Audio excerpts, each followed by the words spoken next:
Hello दोस्तों, अगर आप मेरे चैनल पर नए हैं तो चैनल को सब्सक्राइब करें ताकि आप आने वाली नई नई कहानियों को सुन सकें।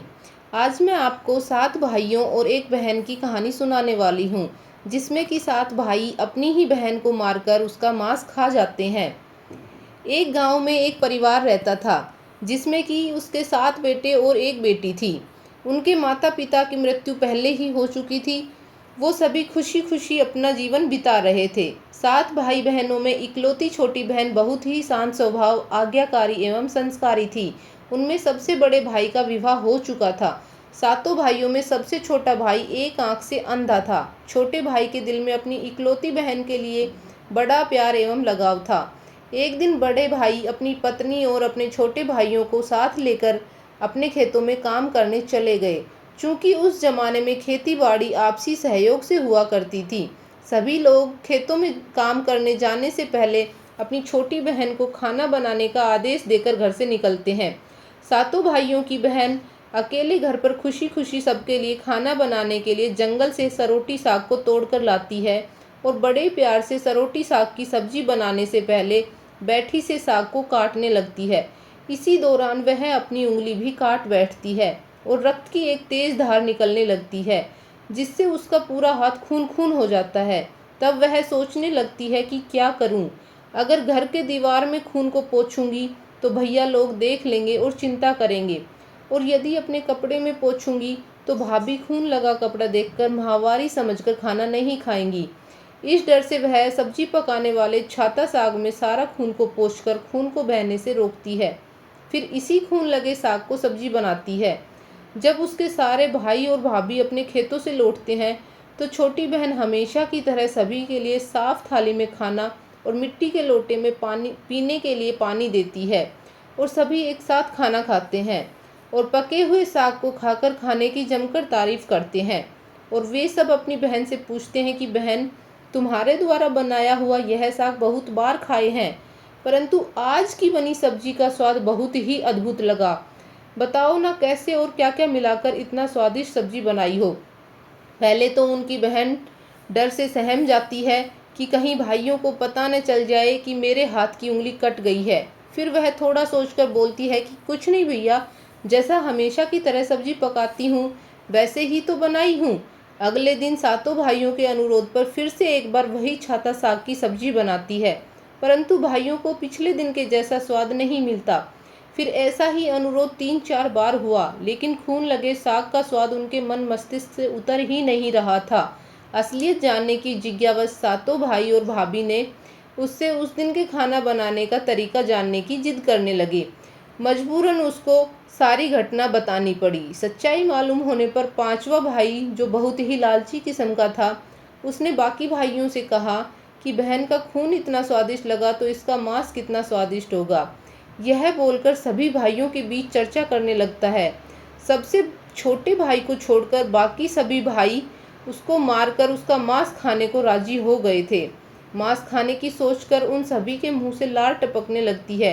भाइयों के मन में स्वादिष्ट खाना खाने के लिए वे कितना लालची बन गए हैं, इसका आभास उनकी बहन को हो चुका था कि किस प्रकार उसके भाई उसका मांस खाने की लालसा रखते हैं। एक दिन सातों भाई शिकार खेलने के बहाने अपनी बहन को लेकर घने जंगल में जाते हैं, जहां पूर्व में निर्मित 4 केंद के वृक्षों पर बने मचान के नीचे पहुंचते हैं, जिस पर अपनी बहन को यह झूठ बोलकर चढ़ने के लिए बोलते हैं कि इस मचान पर जंगली जानवर तुम पर हमला नहीं कर सकेंगे। इस प्रकार सातों भाई बहन अपनी बहन को मचान पर बैठाकर अपना अपना धनुष लेकर शिकार करने का ढोंग करके चले जाते हैं। अब उनकी बहन को पूरा आभास हो चुका था कि आज उसका आखिरी दिन है, लेकिन वह चाहती थी कि उसके भाइयों की इच्छा पूर्ण हो, इसलिए भी वह मचान में जाकर बैठ जाती है। फिर सभी भाई केंद के वृक्ष पर बने मचान से कुछ दूरी पर स्थित टोंगरी पर अपने अपने धनुष बाण के साथ पहुंचते हैं और एक चट्टान पर बारी बारी से अपने बाणों को तेज धार प्रदान करते हैं। टोंगरी के ऊपर सबसे पहले बड़ा भाई अपने तीर को चट्टान में धार करता है और अपनी बहन पर धनुष से निशाना लगाकर तीर छोड़ता है। तभी उसकी बहन को पूरी बातों को समझ जाती है और भाइयों का क्या इरादा है। यह भी वह समझ जाती है और अपनी मातृभाषा में गीत को गाने लगती है। बिंदु बिंदु दादा छाती ताइक ताइक, अर्थात जान से मारना ही है दादा साहब तो तीर को सीधे मेरी छाती में वार करो, इधर उधर तीर क्यों चला रहे हो। फिर सभी भाई बारी बारी से अपने तीर के धार को तेज करते हैं और अपनी बहन पर निशाना लगाकर तीरों को छोड़ते हैं। छहों भाइयों का निशाना खाली जाता है और सातवां भाई जो सबसे छोटा था वह तीर चलाने से इनकार कर देता है, क्योंकि उसे अपनी छोटी बहन से बहुत लगाव था और धनुष बाण चलाने में सातों भाइयों में सबसे निपुण था। उनकी बहन जानती थी कि उनके सातों भाइयों में सबसे छोटा भाई बाकियों की तरह लालची नहीं है। छहों भाई छोटे भाई पर पूरा दबाव डालते हुए आदेश देते हैं कि अगर वह तीर नहीं चलाएगा तो बहन की तरह उसे भी मार देंगे। फिर छोटा भाई उदास मन के साथ तीर को छोड़ता ही है, धार कर दूसरी दिशा में तीर को छोड़ने की कोशिश करता है और तीर को धीरे से छोड़ता है।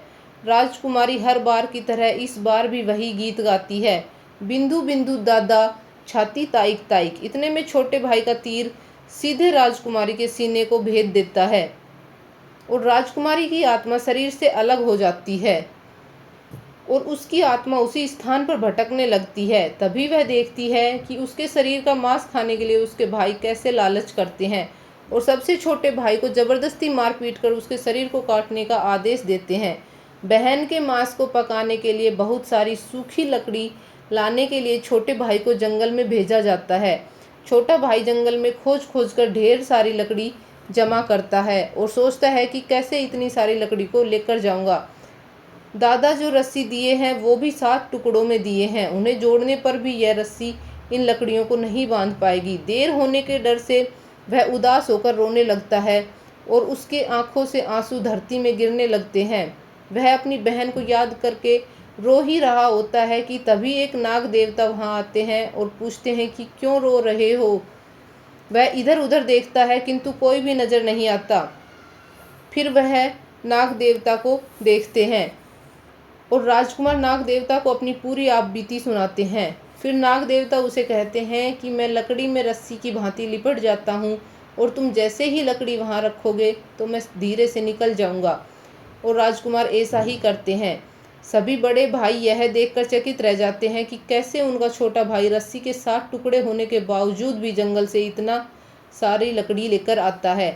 तत्पश्चात वे लोग अपने छोटे भाई को पानी लाने के लिए एक घड़े में 7 छेद कर भेज देते हैं। छोटा भाई पानी लाने के लिए एक हांडी छोटे कुएं में जाता है और घड़े में पानी भरता है, परंतु उसमें छेद होने के कारण सारा पानी गिर जाता है और वहीं बैठकर सोच सोच कर रोने लगता है कि बिना पानी के वापस जाऊंगा तो बड़े भैया लोग मारपीट करेंगे। यह सारी घटना को दाढ़ी के मेंढक, केकड़ा और मछली सुन व देख रहे थे और वे तीनों राजकुमार को रोता देखकर पूछते हैं कि क्यों रो रहे हो। फिर राजकुमार उन्हें अपनी आप बीती को विस्तार से बतलाता है और कहता है कि मैं अपनी प्यारी बहन के शरीर का मांस कैसे खा सकता हूँ, नहीं खाऊंगा तो बड़े भैया लोग मारपीट करेंगे। तब मेंढक कहता है कि तुम परेशान मत हो, हम सब मेंढक घड़ा के छेद में चिपक जाते हैं। फिर मछली और केकड़ा बोलते हैं कि तुम हमें लेकर चलो, तुम्हारे भाई जब राजकुमारी के मांस को खाएंगे तब तुम मछली को खाना और जब वे हड्डी को खाएंगे तब तुम केकड़ा को खाना, बड़े भाइयों को शक नहीं होगा। फिर राजकुमार ने बिल्कुल वैसा ही किया जैसे केकड़े और मछली ने कहा था।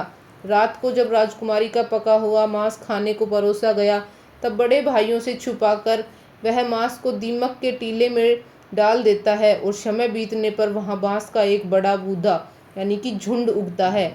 इस घटना के वर्षों बाद एक भीख मांगने वाला जोगी उसी बासोंदा के पास से गुजर रहा था और वह सुंदर सुंदर बांस के बूदा को देखकर सोचता है कि अगर इतने सुंदर बांस के केंद्र से वाद यंत्र बनाया जाए तो कितना सुरीला धुन निकलेगा। उसी क्षण बांस से आवाज निकलती है, ना काट काट रे जोगी, ई तो लागे भैया रोपल बांस। जोगी फिर भी बांस को काटता है। जोगी इसी उद्देश्य से एक मोटा बांस का टुकड़ा काट कर ले जाता है कि इस बांस का आवाज इतना सुंदर है, यदि केंद्रा बनाएंगे तो कितना मधुर आवाज निकलेगा। और जोगी इस बांस से एक सुंदर केंद्रा का निर्माण करता है। इस केंद्रा से इतनी मधुर ध्वनि निकलती है कि जोगी जहाँ जहाँ भी इसे बजाता है इसकी ध्वनि से लोग मंत्रमुग्ध हो जाते थे। एक दिन जोगी घूमते घूमते बड़े भाई के घर पहुंचता है और अधिक धन के लालच में जोगी जोर जोर से केंद्रा बजाना शुरू करता है, परंतु इस बार केंद्रा का मीठा सुरीला स्वर कर्कश हो जाता है और जब भी जोगी कुछ नया धुन बजाने की कोशिश करता है बार बार एक ही धुन निकलता है, ना बाज रे केंद्रा ई तो लगो मोर दुश्मन कर घर। बार बार यही धुन निकलने पर बड़ा भाई मारपीट कर जोगी को घर से भगा देता है। ऐसे ही घूमते घूमते जोगी हर भाई के घर जाता है, लेकिन हर बार की भांति वही धुन बजती है। यह धुन सुन सारे भाई जोगी को डांट डपट कर भगा देते हैं। सबसे अंत में जोगी छोटे राजकुमार के घर पहुंचता है। छोटे भाई के घर के आंगन में प्रवेश करते ही केंद्रा खुद ही बजने लगता है और जोर जोर से बाज रे केंद्रा ई तो लगो मोर छोटे भाई को घर। बड़ा ही मधुर मीठे स्वर का धुन सुनकर छोटा राजकुमार मोहित हो जाता है और यह धुन सुनकर छोटे राजकुमार से रहा नहीं गया और जोगी से केंद्रा की मुंह मांगी सोने की मोहर देकर उसे खरीद लेता है तथा जोगी को अच्छे से मेहमान नवाजी कर अच्छे से विदा करता है। धीरे धीरे समय बीतता है और छोटे राजकुमार अपने काम से कुछ दिनों के लिए बाहर जाता है। तब वह वापस लौटता है तो देखता है कि उसका कमरा बहुत सुंदर ढंग से सजा हुआ है और घर के सारे बर्तन अच्छे तरीके से रखे हुए हैं। तब छोटा राजकुमार सोचता है कि हमेशा मेरे कमरे की साफ सफाई घर के नौकर करते हैं, लेकिन कभी भी इतना सुंदर सजाया नहीं गया है। फिर राजकुमार अपने नौकरों से पूछताछ करते हैं कि मेरे कमरे को इतना सुंदर किसने सजाया है। नौकरों के मना करने पर राजकुमार सोचते हैं शायद कोई भाभी आई होगी और मेरे कमरे को सजा कर गई होगी। जब भी राजकुमार घर से बाहर काम के लिए जाते यही घटना हर बार देखने को मिलती और लगातार होने के कारण राजकुमार के मन में जानने की जिज्ञासा उमड़ने लगी कि आखिर मेरे घर को इतने सुंदर ढंग से कौन सजावट करता है। वह अपने भाइयों तथा भाभियों से भी पूछता है और वे लोग भी सजावट करने की बात से साफ मना कर देते हैं। एक दिन राजकुमार सच्चाई का पता लगाने के लिए किसी काम का बहाना कर बाहर जा रहे हैं बोलकर निकलते हैं और छुपकर पुनः वापस आकर अपने कमरे में रखे खजूर के गोल मोड़े हुआ चटाई के अंदर छुप जाते हैं। कुछ समय इंतजार के बाद राजकुमार देखते हैं कि एक खूबसूरत सी लड़की केंद्रा से निकलकर कमरे के अंदर आती है और सारे कमरे की साफ सफाई कर वापस उसी केंद्रा में समा जाती है। यह देख राजकुमार की आंखें खुली की खुली रह जाती हैं, चूँकि उस लड़की की शक्ल राजकुमार की छोटी बहन के जैसी ही होती है। राजकुमार अगले दिन फिर से एक बार उसी प्रकार छुप जाते हैं और जैसे ही वह सुंदर लड़की पूरे कमरे की साफ सफाई का काम खत्म कर वापस केंद्र में जाने वाली होती है, तब छोटे राजकुमार उस लड़की का हाथ पकड़ लेते हैं और तुरंत केंद्रा को जला देते हैं, जिसके बाद वह लड़की हमेशा के लिए मानव रूप में परिवर्तित हो जाती है और दोनों भाई बहन खुशी खुशी अपना जीवन जीते हैं। आज भी हर गांव में आषाढ़ी पूजा के दिन बकरा कटता है और पूरे गांव के घरों में प्रसाद स्वरूप बकरा का मांस खाया जाता है और सतबैनी नामक पूजा स्थान पर वही सरोटी साग को चढ़ाया जाता है। तो दोस्तों, ये थी आज की अपनी कहानी। आपको कैसी लगी कमेंट करके ज़रूर बताना। वीडियो को लाइक करना और चैनल को ज़रूर से सब्सक्राइब करना। थैंक यू सो मच दोस्तों। राधे राधे।